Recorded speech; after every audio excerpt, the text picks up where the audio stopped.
It's good to be back and to see so many familiar faces. Thank you for inviting me to share these thoughts. This one's been on the shelf for a little while, just collecting dust.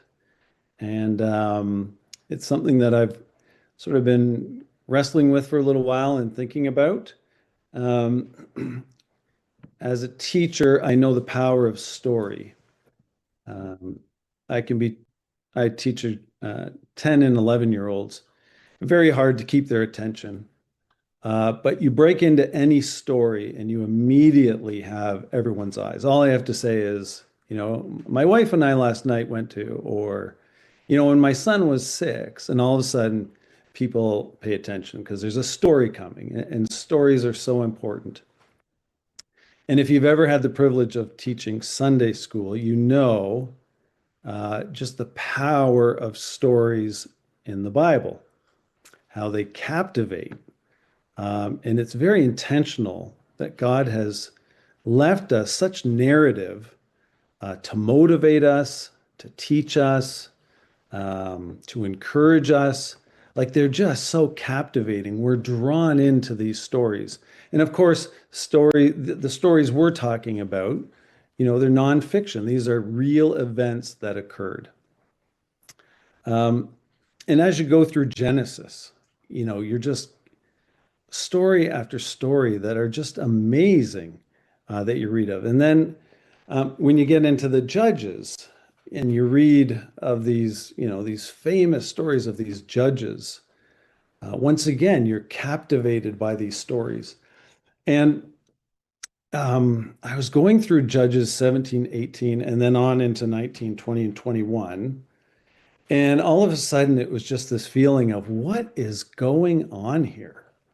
Um, who are these people?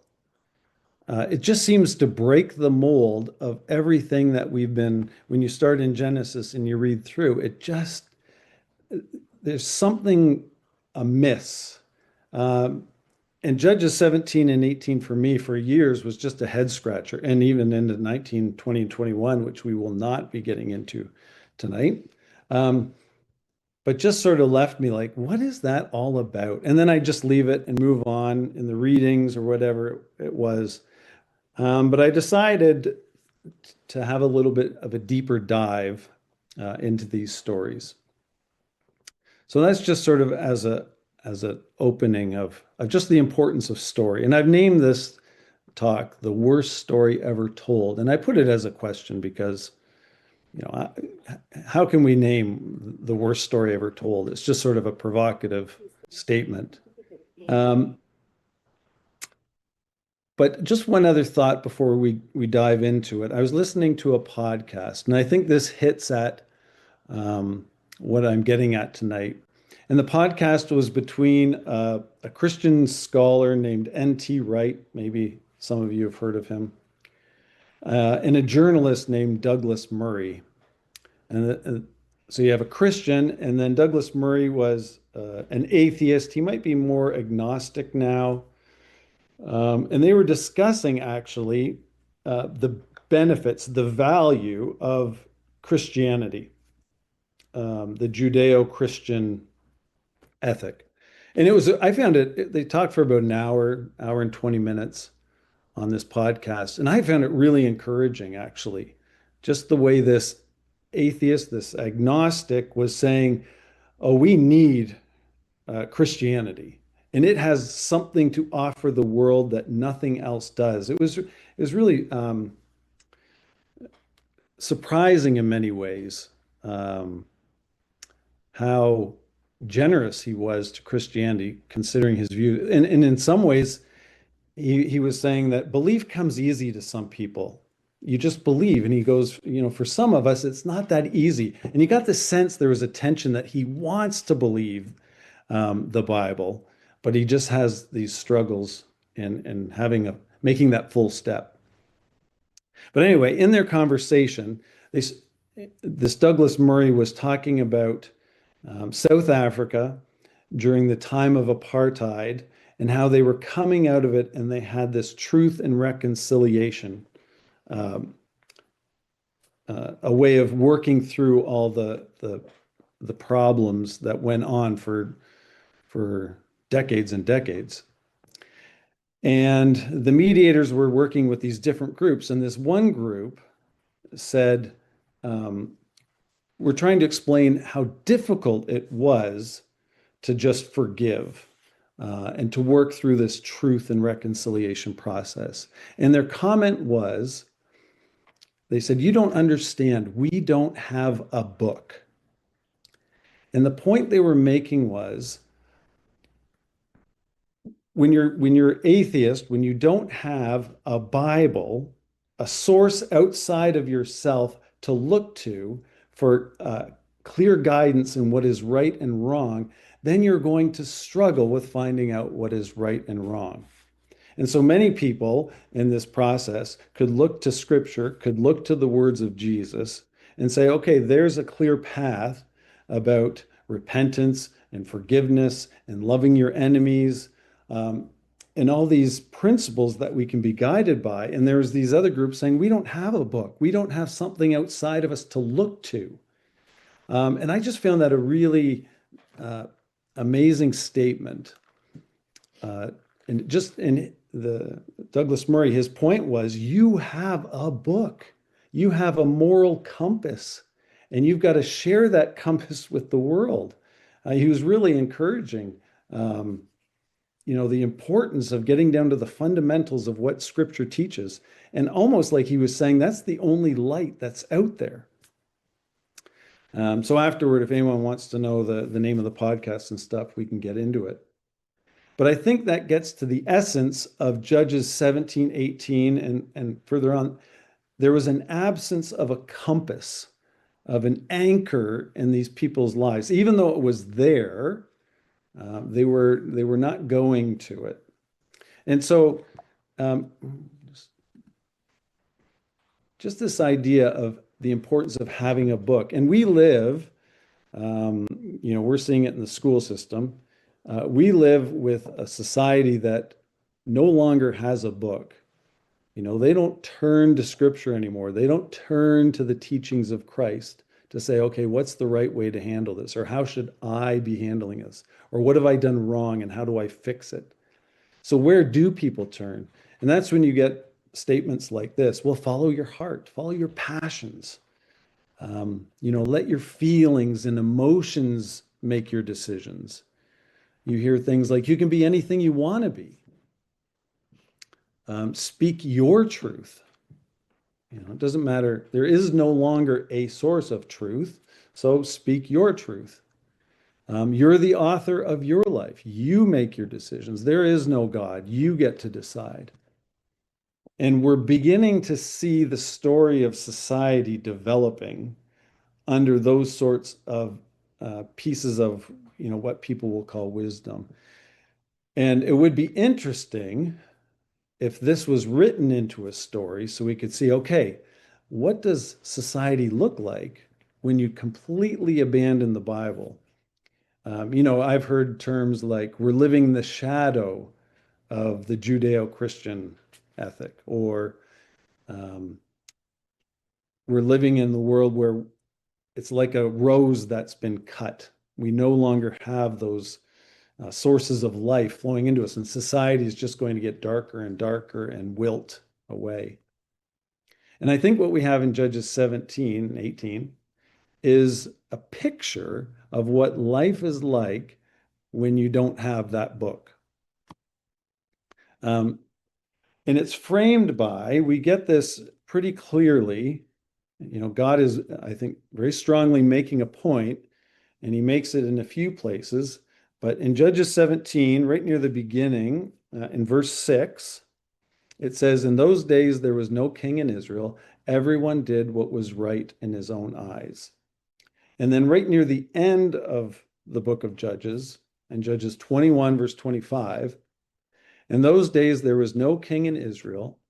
Everyone did what was right in his own eyes. It's like saying we have no book, even though, as we'll see, there was a source of truth that was accessible. And then there's a few, I think, two other places, Judges 18 verse 1 and 19 verse 1, that refer to there was no king in Israel. Um, and kings can be good and kings can be bad, but I think it's pointing to the fact that God at this point was supposed to be their king, and they were not turning to their God. Um, I looked for the earliest passage that sort of refers to God as a king. And I came up with Exodus 15, verse 8, in the Song of Moses. And I don't know if anyone can find anything earlier than that, but just this idea that it was recognizable that God was their king. Uh, in Exodus 15, verse 18, it says, "The Lord shall reign forever and ever." And so in the Song of Moses, he was acknowledging that God is reigning, he is their king, and he should be treated as a king. Okay, so hopefully I've painted that picture of we're dealing with stories where there is no book. Everyone does what's right in their own eyes. They live their own truth. They are the author of their own lives. Do what your heart tells you to do. And we're going to get a picture. God's giving us a picture of what that story looks like. So let's think about just stories for a little bit. What makes a good story? So one of the best stories I can think of that I enjoy reading are Sherlock Holmes. I just find them very compelling. But here's Stephen King. I don't read Stephen King, but he's obviously a very successful storyteller. And he says, I think the best stories always end up being about the people rather than the event, which is to say, they're character driven. So, character is obviously very important in a story. So, as we go through Judges 17, we're going to keep an eye on the characters and are they compelling? Do they draw us in? Do we, um, uh, do they appeal to us? Do we relate to them? So, character. And when we think of other stories in the Bible, character is huge. And it doesn't mean the character is perfect. Quite often the characters that we're most compelled by are flawed, but they have principles and they have struggles, and we end up rooting for them. Okay, so keep an eye on that. Who in the story in Judges 17 are we rooting for? Um, and we usually see with character, there's a growth. Okay, they start off like this, and there's some growth, and we see them develop as they go along. There's usually an adversary that they're fighting against. Sometimes it's themselves, sometimes it's other people. But usually there's some sort of a struggle, and then there's victorious. So characters are very important to a good story. A good story also needs some sort of conflict. And so Wes Anderson's a very famous director, a storyteller. And he says there's no story if there isn't some conflict. So I think we do see some conflict in Judges 17, as we'll see. But it doesn't seem to be a conflict that's driving the story towards some culminating message. But throughout Scripture, there's always an adversary, right? Right in Genesis chapter 3, there's this adversary. There's somebody there or something or a kingdom who's really there for a purpose, to refine people, to test them, to test their resolve and their resilience, their faith. And so the Bible is full of conflict that tries to draw out the best in characters. Okay, so, and the last thing, what makes a good story is there's some progression in the narrative, right? So this is Barbara Kingsolver, so she's an author as well. And she said, the plot is the architecture of your novel. You wouldn't build a house without a plan. If I wrote without a plot, now listen to this, it would just be a pile of bricks. She says, characters are your servants. So she's arguing sort of against Stephen King. She says, characters serve the narrative progression. And so, I remember being back in high school and learning this idea, this pattern of most stories, how there's some sort of beginning, there's conflict, there's rising action. It keeps building till there's some climax, and at the end of the story, there's this falling action and resolution. When we go through the Judges, we see this narrative progression that something is being built through all these stories. And throughout Judges, it's this cycle that we all know where there's oppression, there's crying out, there's deliverance. They then commit adultery, there's oppression. And so at least the story's going somewhere, and we get this pattern. We know what's going on. So that's what we would look for in a good story. And there's many other things. But we're going to dive into Judges 17. Two things before we do. Number one is where is Judges 17, 18, 19, 20, 21? Where is it in the chronology of Judges? Well, here's one chart, and I've found this over and over again. I always thought that it's at the end of the book of Judges. It's going to be somewhere towards the end of the book of Judges. But more and more scholars that I've read are saying, no, it's probably somewhere towards the beginning of Judges. And I think there's some evidence for that. I haven't done a lot of research into that aspect. But it's sort of this glimpse. It's out of chronological order, these chapters. It's a glimpse of what's happening. Somebody's writing on my screen. It's a glimpse of what's happening at times when people were idolatrous and when they were turning away from God. So just an idea, and that's something you may want to look into. When exactly is this taking place? And we'll look at one little proof of why it might be towards the beginning of the Judges. Where does it take place? It takes place in Ephraim. Let me just see if I can get rid of all that. So it talks about the mountains of Ephraim. And so this is where the story is basically going to take place. Does anyone know how to get rid of these markings on my screen?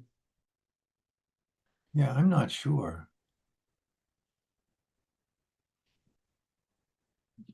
I've never seen that before.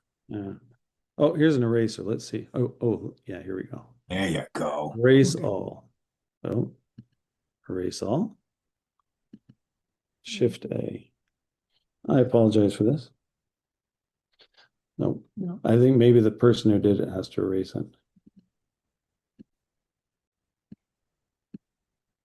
All right, we'll move on. All right, so where was I? Ephraim. Okay. So let's dive into the story. So I was thinking if this was a talk show and they had these characters come on to a late night with Jonathan Kay, even though I think that's Jimmy Fallon. So I used AI for a lot of these images because it's free, there's no copyright, and it can be quite creative. But the characters in Judges 17 are Micah, Micah's mom, and the Levite. There's also other characters like Micah's son, but we're not going to get into him too much.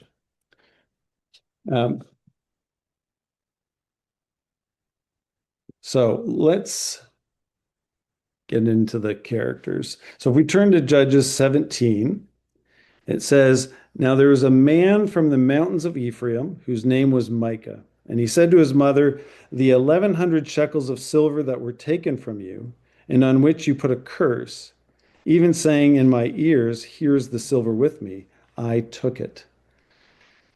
And so here's this character. And once again, good stories have compelling characters that we can somehow relate to in some way. So he steals $1,100 or shekels from his mom. And already we might say, okay, here's the bad guy in the story. We've identified the bad guy. But then he returns it. And we might think, okay, maybe he's repentant and he's returning it. And we're going to see this back and forth with these characters. But he returns it out of fear. It says, And he said to his mother, the 1,100 shekels of silver that were taken from you, and on which you put a curse, even saying it in my ears, here's the silver with me. I took it. So it's like, mom's made a curse and I heard it, and I don't want that curse to come against me. So he returns the money to his mom. So the motivation of returning it doesn't seem to be all that good either. Then he takes, it says that he has set up a shrine with idols. If we go down in verse 5, the man Micah had a shrine and made an ephod and household idols, and he consecrated one of his sons who became his priest. And there's that comment. In those days, there was no king in Israel. Everyone did what was right in his own eyes. So here we have somebody who's motivated by, okay, what do I want to do? What feels right? I would like a shrine. I would like idols. I'd like to set up a place of worship. And just to keep in mind, he's in the mountains of Ephraim, and Shiloh is where the tabernacle was. So it's not like he has a huge distance to travel in order to get to the tabernacle, to get to Levites, to get to priests, to make sacrifices. But he feels, well, he's going to set up in his own home. And we can kind of get that sense that people do that as well. Well, I don't get along with other people, or I don't like the things I'm saying. I'm going to worship at home. This is going to be my place. Now, in his defense, the worship in Shiloh wasn't always the best. Now, this is at the end of the time of the judges, when Eli is priest. And in 1 Samuel chapter 2, we can find out that Shiloh, at least at times, was not somewhere people actually wanted to go to offer sacrifices because the way the priests were behaving. In chapter 1 Samuel 2, verse 12, it says, now the sons of Eli were corrupt. They did not know the Lord. It might be another way of saying there was no king in the land, or they did what was right in their own heart. And the priest's custom with the people was that when any man offered a sacrifice, the priest's servant would come with three-pronged flesh hook in his hand, and while the meat was boiling, they would thrust it into the pan or kettle or cauldron or pot, and the priest would take for himself all that the flesh hook brought up. So they did in Shiloh to all the Israelites who came there. Also, before they burned the fat, the priest's servant would come and say to the man who sacrificed, give meat for roasting to the priest, for he will not take boiled meat from you, but raw. And if the man said to him, they should really burn the fat first, then you may take as much as your heart desires. He would then answer him, no, but you must give it now, and if not, I will take it by force. Therefore, the sin of the young men was very great before the Lord, for men abhorred the offering of the Lord. So I don't know if this was the situation earlier as well, that at times, just like in the land, people moved to idolatry. Maybe the priests were corrupt at different times throughout the judges as well. But for whatever reason, Micah decides to break some laws and set up a shrine with idols. And it's this idea of mixing things with true worship too. Yahweh's name is brought up a number of times in this chapter. The whole idea of having a priest and an ephod. But it's all mixed up with idolatry as well. And then later on, if we continue to read, he sets up his son as a priest. And then this young Levite comes along, and so he fires his son and hires this Levite and offers him a job as his priest. And so it's this back and forth. He steals, he returns, he sets up his son, he fires his son, he hires a Levite. And then he just has this idea that somehow all of this, now I know that the Lord will prosper me because I have a Levite as priest. And just this idea like, well, you can, in your own justification, make things seems right, make things seem right. I've got a Levite. I'm going to ignore the fact that I have set up a shrine in my house with idols, but at least I have a Levite, and God's going to be favorable towards me because I've done that. Um, and so we get this idea that, okay, Micah, his name means who is like God, but maybe that's more like, you know, um, almost like a sarcastic comment. Here's somebody who's clearly not like God.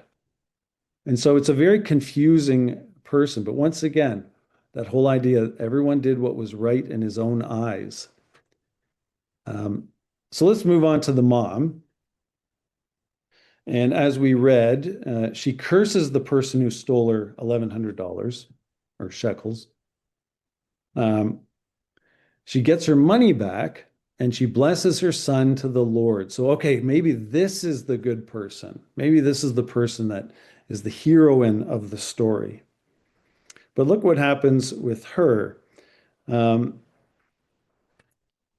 it, it says, his mother said, may you be blessed by the Lord, my son. Then verse 3, when he had returned the 1,100 shekels of silver to his mother said, I had wholly dedicated the silver from my hand to the Lord for my son to make a carved image and a molded image. So you just thought, what? You got your money back. You're dedicating it wholly to the Lord to make idols. And once again, what happens to people when they have no book, when they have no king, God as their king, when they do what is right in their own eyes? And so it says she dedicates it all to the Lord, to her son to make idols. But then it says she takes $200, 200 silver shekels. Verse 4, then he returned the silver to his mother. Then his mother took 200 shekels of silver and gave them to the silversmith, and he made it into a carved image and a molded image. And they were in the house of Micah. So she says, I'm going to dedicate it all to the Lord. And then she takes 200. So it's almost like it's a horrible thing she's doing anyway, making these idols. But she's not even sticking to her commitment of dedicating it all. And so we find out that the mom is not the person who's going to redeem this story. Well, what about the Levite? Maybe this Levite who's wandering around is going to make things right. In verse 7, it says, there was a young man from Bethlehem in Judah, of the family of Judah, and he was a Levite, and he was staying there.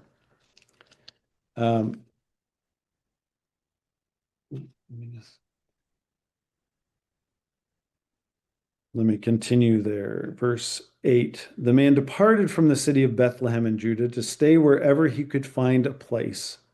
Then he came to the mountains of Ephraim, to the house of Micah, as he journeyed. And Micah said to him, where do you come from? So he said to him, I am a Levite from Bethlehem in Judah, and I'm on my way to find a place to stay. So he's wandering the hills. He doesn't seem to have any specific destination. We might ask, why isn't he in Shiloh? Why isn't he around the tabernacle? He's living in Bethlehem, it says, or he was living in Bethlehem, and that was not a city that was given to the Levites. We see that in Numbers 18, verse 20. He doesn't seem to have any purpose. He's just wandering, looking for a place. And that really, I think, once again, stresses this idea God's giving us a picture. If you don't have a book, as it says, if you don't have a king, if you follow what your heart desires, your feelings, if you're the author of your life, where's the purpose in that? And so he says, okay, I'll take the job of a father and priest for $10, 10 shekels a year, clothing, room, and board. So now he's taking on this job in an idolatrous house, a shrine, not in Shiloh. And so now we can't even look to the Levite to be the redeemer of this story. And later on, we find out that he advances. He takes this advancement becoming a priest for the whole tribe of Dan, of the Danites. So there is one more big reveal with the Levite. If we go to chapter 19, verse 1, I think it is. Sorry, 18, verse 30. And we'll get to what happens in chapter 18, but it says, the children of Dan set up for themselves the carved image, and Jonathan, the son of Gershom, the son of Manasseh, and his sons were priests to the tribe of Dan until the day of the captivity of the land.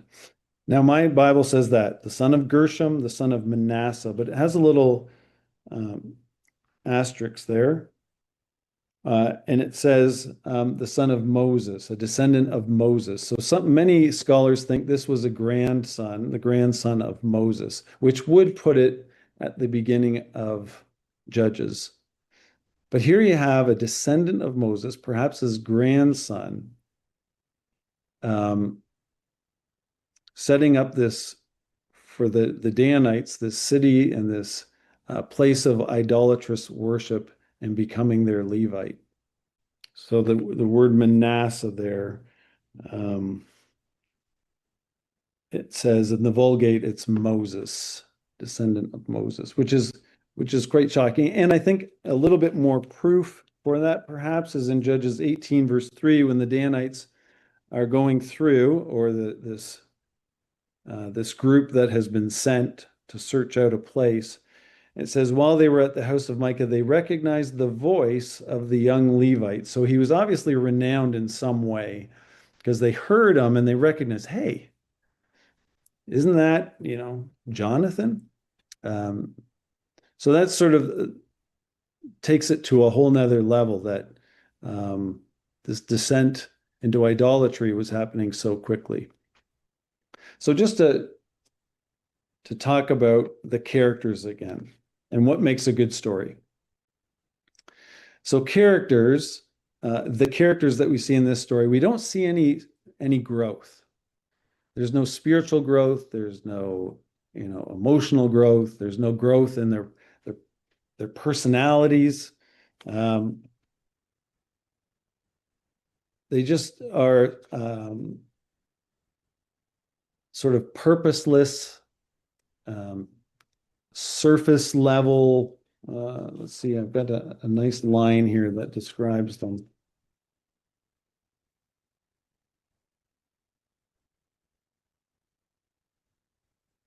Yeah, here we have a collection of the most uninteresting, shallow, self-serving, unprincipled, and ultimately meaningless characters. And that sort of fits them. There's nothing that comes out from any of them. There's no one to root for. We don't see any moral fiber. We don't see them leaning on any, as I said, a moral compass or anything. They're just doing what their heart is telling them to do. I want an idol. Let's get an idol. I want a shrine. I'll make my son a priest. Okay. Oh, here's a Levite. This is a step up. I'll take the Levite, make him a priest. There's a loss of meaning when they chase meaningless things. And just think about the laws that were broken just in this chapter 17. It said, we know that you're supposed to honor your father and mother, and Micah's stealing from his mother. That connects with do not steal, do not covet, no carved images. They were making carved images. Not keeping your oath, perhaps, she said all the money's going to go to this, and then only $200 does. They're only to worship God where he says. And in Deuteronomy 12, 13, and 14, they're told it was to be Shiloh at that time. Only Levites were to serve. And here we have Micah setting up his son to serve as a priest. And now we have a Levite working at an idolatrous shrine. And Ezekiel 44 has some stuff to say about that. So it becomes a very difficult story to really attach ourselves to in any way. And another thing that makes a good story is the plot, the narrative progression. And so we look for something like this in this story, or like this. But we get something a little bit more like this. There's no pulse to this story. It just doesn't go anywhere. The quote that we used in the beginning, the lady said, if there's no plot, it's just a pile of bricks. And that's the feeling I get when I read Judges chapter 17 and 18. It's just a pile of bricks. Nothing is built by this story. I mean, you think about it. She has money, it's stolen. Her son steals it. He gives it back. They set up a shrine with idols. They make the son a priest, and then they find a better priest. It's just really a terrible story. And I think the point is, and we'll get to it, that God has a point by putting this story in here that he's trying to convey to us. But as we get into chapter 18, and we're not going to read chapter 18, no, we're doing it for time. We get to this group of Danites. And we think, okay, maybe here the Danites are going to bring some sense to this. They're going to be the good guys in this story. Well, we learn from Judges chapter 1, verse 34, right in here, this was their assigned territory. And what's happening in Judges 1, verse 34, it says well, let's go there. It says they couldn't take the land, or they weren't willing to. From verse 27 on in Judges chapter 1, it's talking about all the land that wasn't conquered. And in verse 34, it says, the Amorites forced the children of Dan into the mountains, for they would not allow them to come down to the valley. And the Amorites were determined to dwell in Mount Heres and Ajalon and Shalabim. And so they couldn't go anywhere. They were unwilling to take this land. So what they do is they get a group of men to go up through Ephraim. This is when they go up and they see Micah, and they find Jonathan the Levite, and they're going up here to take this territory up here, which is they call Dan. It's Laish, and they rename it Dan. And they find this unsuspecting people living in peace. And so instead of taking what God allotted for them, they head up here and take this land up here, and they set up this idolatrous worship up in Dan, which later on, when Jeroboam becomes king, he sort of takes control of that and says, yep, this is going to be one place that people can come to worship these calves. And so the Danites do not redeem the story.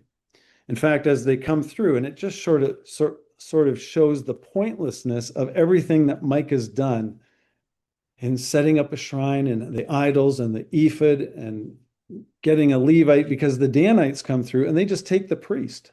They take the ephod, they take the idols. Micah goes running out after them. He wants them back, and they say, you better go back home or else, it's not going to end well with you. And so what happens here? Might makes right. They have the power. So everything that the story is sort of like trying to build is just destroyed, at least in Micah's mind. As we read it, we know it was a mess from the beginning. And then the story, we're not going to go on into it, but it's just one disaster to the next. As you read on in chapter 19 and 20, there's the horrendous account of the Levite, the concubine, and the old man, and the men of Gibeah. There's almost a complete annihilation of the tribe of Benjamin, and then they kidnap women for wives for the Benjamites. The end of Judges, God is saying this is a mess, and it's purposefully put there for us. And so we might ask, what is the purpose of the worst story ever told, as I suggest it might be? Well, I think God clearly is showing us, it paints a picture of what life without a king, without our God, or without the book looks like. And sadly, our society is heading into a continuation of that story, life without a king. I've just been noticing how often you see those signs now that say, um, we will not tolerate any abusive language or behavior. You'll be asked to leave. And I remember seeing it maybe one place when you're younger. Now you see it in restaurants, you see it at airports, you see it at schools, you see it. I worked in a food bank, it was at the food bank. Like there's just this falling apart of a morality. And that's what happens when everyone makes their own truth. Um, and when we have no book to go to and say, this is what is right. And so our story becomes purposeless. Our story becomes meaningless when we decide to chase meaningless things. Um, and I think that's the reason this horrible story becomes a very valuable story for God to put into His Word for us to learn from. Now, I just want to end with this because there was, back in 1947, a radio show called The Greatest Story Ever Told. And they took that radio show and they turned it into a book in 1949. And then in the 60s, I think they made it into a movie called The Greatest Story Ever Told. And you just turn to Isaiah 53. Um, we have the complete opposite of what we were reading um, in Judges 17. Isaiah 53, we know it well.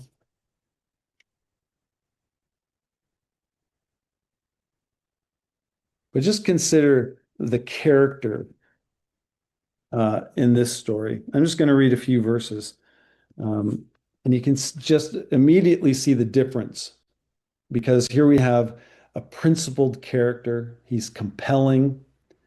He has a conflict with the flesh. There's a plot that makes us a part of the narrative. It pulls us in. It leads us through pain and suffering to victory. So let's just start at verse 2. For he shall grow up before him as a tender plant, and as a root out of dry ground. He has no form or comeliness. And when we see him, there is no beauty that we should desire him. He is despised and rejected by men, a man of sorrows and acquainted with grief. And we hid, as it were, our faces from him. He was despised, and we did not esteem him. And just keep in mind, this is the story that the Ethiopian eunuch was reading when Philip came along, right? And he was compelled by this story. Who is this man? Verse 4, surely he has borne our griefs and carried our sorrows, and yet we esteemed him stricken, smitten by God, and afflicted. But he was wounded for our transgressions, he was bruised for our iniquities. The chastisement for our peace was upon him, and by his stripes we are healed. All we like sheep have gone astray, we have turned every one to his own way, and the Lord has laid on him the iniquity of us all. He was oppressed and he was afflicted, yet he opened not his mouth. He was led as a lamb to the slaughter, and as a sheep before its shearers silent. So he opened not his mouth. So here we have a character and he's suffering, but there's a point to it. He's suffering for us. In verse 8 and 9, he's treated terribly. He was taken from prison and from judgment. And who will declare his generation? For he was cut off from the land of the living. For the transgressions of my people he was stricken. And they made his grave with the wicked, but with the rich at his death, because he had done no violence, nor was any deceit in his mouth. So here's someone who's treated terribly, yet he's done nothing wrong, and no one seems to notice at the time. And yet, when we get to verse 10 and 11 and on, we see that there is a purpose to it. We see this structure, this foundation that's being built. Yet it pleased the Lord to bruise him. He has put him to grief. When you make his soul an offering for sin, he shall see his seed, he shall prolong his days, and the pleasure of the Lord shall prosper in his hand. I love this verse. And he shall see the labor of his soul and be satisfied. By his knowledge, my righteous servant shall justify many, for he shall bear their iniquities. Therefore, I will divide him a portion with the great, and he shall divide the spoil with the strong, because he poured out his soul unto death. He was numbered with the transgressors. He bore the sin of many and made intercession for the transgressors. So here we have um, just this amazing character. And when we compare it to the characters that we see in Judges 17 and 18, we see the contrast. We're pulled into this story. We're rooting for this character. He's working on our behalf. Um, so just to close, um, hopefully we can see the importance of Judges 17 through to the end of Judges. Not that it's a beautiful story, not that it's even an interesting story, but it really paints a picture for us. God is showing us what life is like if we don't have that moral compass, that book, that we don't choose our Heavenly Father and His Son as our King, the one to follow and to lead us to victory.